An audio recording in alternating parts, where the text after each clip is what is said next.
Hi everyone, welcome to the Cosmic Busker. My name is Bobby Cody. This next video is a follow-up to a past video I did where I hypothesized about the Earth and that Earth was actually once part of a larger planet that existed between Jupiter and Mars, that is now the asteroid belt. I saw an article about the Permian Extinction. In that video that I previously did, I hypothesized that it was during the Permian Extinction. This Permian Extinction was the largest known extinction on Earth that we've ever had. About 96% of all water-based animals and about 7% of all terrestrial land-based animals and plants, life I should say, when I say animals I should say life, was destroyed. I saw an article that recently that speculated, or didn't speculate, the article actually, the way the article was presented, it actually attempted to say that this is actually what happened, that the Permian extinction was the result of climate change.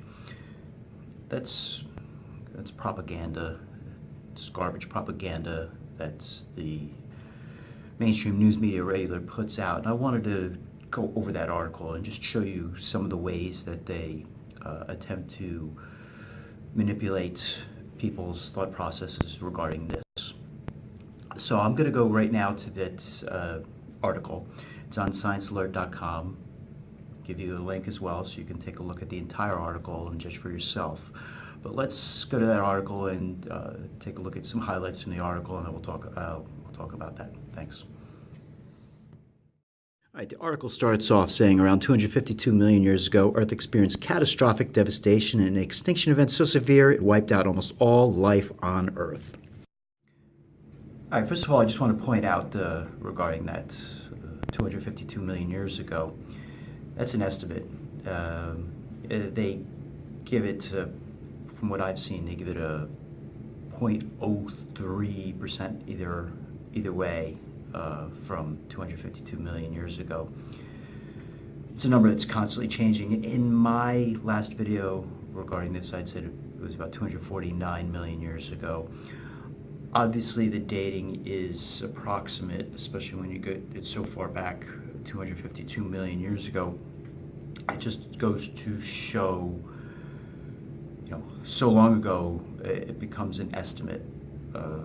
They're not really certain. They can't pinpoint a precise date. That's important because a lot of what they do is estimates. I just wanted to point that out because that will become clear in as we continue with this article and analyzing this article. That's a lot of what they do is just estimates, and it is not necessarily fact-based. Let's go back to that article and take a look at more. The article goes on to say it's widely accepted that climate change is to blame.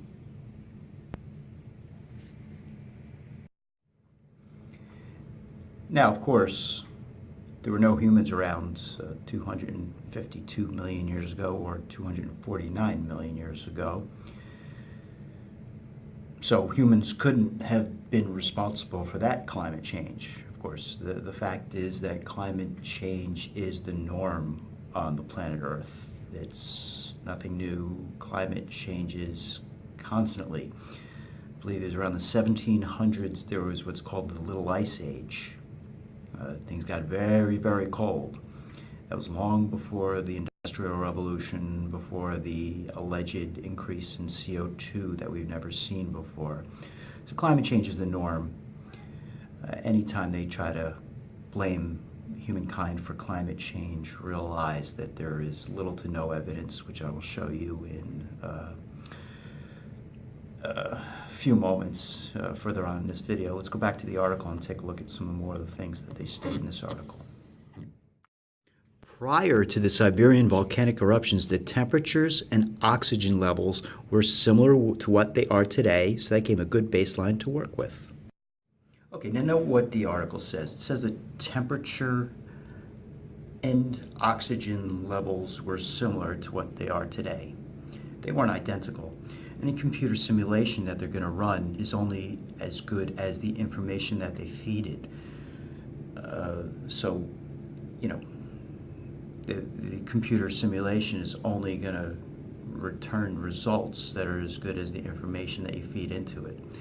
I want to take a look at the oxygen levels real quick and analyze how accurate that is, that the oxygen levels were similar to what they are today, because they weren't really similar. And notice that the article just skirts over that, doesn't talk about what the oxygen levels were. Let's take a look at the oxygen levels real quick. I'm going to just show you a graph real quick. Okay, if you take a look at this graph, you'll see the highest point right there. That's 35% oxygen levels at the very peak at the top there. At the far right, where the dotted line is, you can see that's our current levels of oxygen, which is about 23%. So oxygen levels were at about 35% just prior to the Permian extinction, and they are at about 23% now. It's not a similarity. That's a dramatic difference in oxygen levels. And that just goes to show the way these computer simulations are manipulated in order that frequently they come out with a predetermined outcome.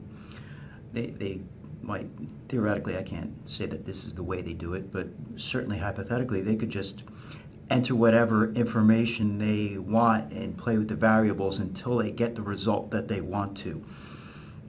I just want to take a look at the final way this article ends up, and then we'll take a look at some further information. Let's go back to that article. The article finishes, "This study highlights the potential for a mass extinction arising from a similar mechanism under anthropogenic climate change. Remember that." That's a garbage way to end an article, whether it's science or journalism, whatever you're doing. It says, remember that. Trying to instill fear into you. That's the way they try to control your thought process. It's garbage journalism, garbage science. With respect to that, I want to take a look at one of the ways that they attempt to manipulate your thought processes. So I want to take a look at CO2 levels. Climate change alarmists, or the anthropogenic climate change alarmists. Anthropogenic means human-based, so anthropogenic climate change means it's human-caused climate change. I want to take a look at the CO2 levels and what they show you versus reality. First, I want to take a look real quick at one of the typical graphs that the anthropogenic climate change alarmists will show you. Say, oh my gosh, look at this climate change, this CO2, this dramatic rise in CO2 that is a cause of climate change, and it's all human-based. Let's take a look at that graph real quick that they always show you. Here we have the typical carbon dioxide graph that's used by the climate change alarmists and the way they deceive. This particular graph goes back 200 years, but they'll go back as far as 10,000 years in the typical graph that they show you. It certainly looks like an alarming rise, and there's a reason they never go back beyond 10,000 years, and I'll show you why they never do that. Here we have a graph that shows you carbon dioxide levels over millions of years instead of thousands of years. Off to the left, you can see millions of years ago, carbon dioxide levels were extremely high, hitting as far as 8,000 parts per million. And then off to the right, we can see the current carbon dioxide levels, which are minuscule compared to millions of years ago. So as you can see, climate change alarmists, those who promote anthropogenic climate change or human-caused climate change, they deceive. There's no doubt about it. They deceive you with the graphs they show you. 10,000 years is nothing in geological time. It's almost irrelevant 10,000 years when you look at any graph that covers geology or anything, and it looks at 10,000 years. It's deceptive. That's nothing in geological time. You have to look at things for millions of years to get a really good understanding of what's going on. I'm not saying we shouldn't we should pollute our earth, because we need to stop the way we interact with our environment, and we have to be better stewards of the earth. But the way that we are going to go about that is based on good science and good journalism, rather than the garbage science that journalists regularly promote. So that's all for now. If you have any comments, pro or con, I'd love to hear them. Other than that, everybody have a great day, and I hope to hear from you soon.